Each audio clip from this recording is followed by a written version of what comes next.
Latest updates ఎప్పటికప్పుడు పొందడానికి studio యువ వాట్సాప్ ఛానల్ ని ఫాలో అవ్వండి. లింక్ డిస్క్రిప్షన్ లో ఉంది.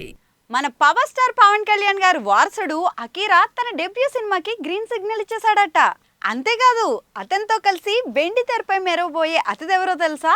సూపర్ స్టార్ మహేష్ బాబు గారి సొంత కూతురు. అవును, మీరు వింది నిజమే. ఇద్దరు స్టార్ వారసులు ఒకే సినిమాలో కలుస్తున్నారంటే ఆ సినిమాకు కుర్రాళ్లే కాదు, ముక్కు మూసుకుంటూ ఫ్యామిలీస్ కూడా టికెట్ కోసం క్యూలో నిలవాల్సిందే. మరి ఇంత పెద్ద క్రేజీ కాంబినేషన్ కి డైరెక్టర్ ఎవరు చేస్తున్నారో తెలుసా? పూరి జగన్నాథ్ గారంట. ఇది నిజమైతే ఎంత బాగుంటుందో. బద్రీతో పవన్ కళ్యాణ్ గారికి, పోకిరితో మహేష్ బాబు గారికి 2 సూపర్ హిట్ సినిమాలు అందించిన ఆయనే వాళ్ళ వారసులకు కూడా సూపర్ హిట్ సినిమా అందించబోతున్నారనే మాట గూస్ బంప్స్ తెప్పిస్తుంది.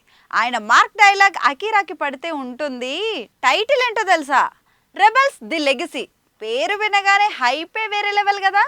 అకీరా పాత్ర కూడా మాస్ రెబల్ గా ఉండబోతుందంట.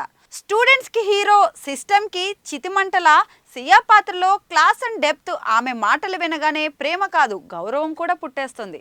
మరి ఈ సినిమాలో ప్రేమ ఉంటుంది, కానీ రొటీన్ ప్రేమ కాదు. ఈ సినిమాలో యాక్షన్ ఉంటుంది, కానీ ఫైట్స్ కోసం కాదు, విలువల కోసం. ఇప్పుడు టాలీవుడ్ లో వినిపిస్తున్న టాక్ ఏంటంటే ఈ సినిమా చాలా గొప్పగా లాంచ్ అవ్వబోతుంది అని. ఇంకా అఫీషియల్ అనౌన్స్మెంట్ రాలేదు, కానీ ఇండస్ట్రీలో అయితే రెడీగా ఉంది ఒకే ఒక్క మాట: రెబల్స్ వస్తున్నారు.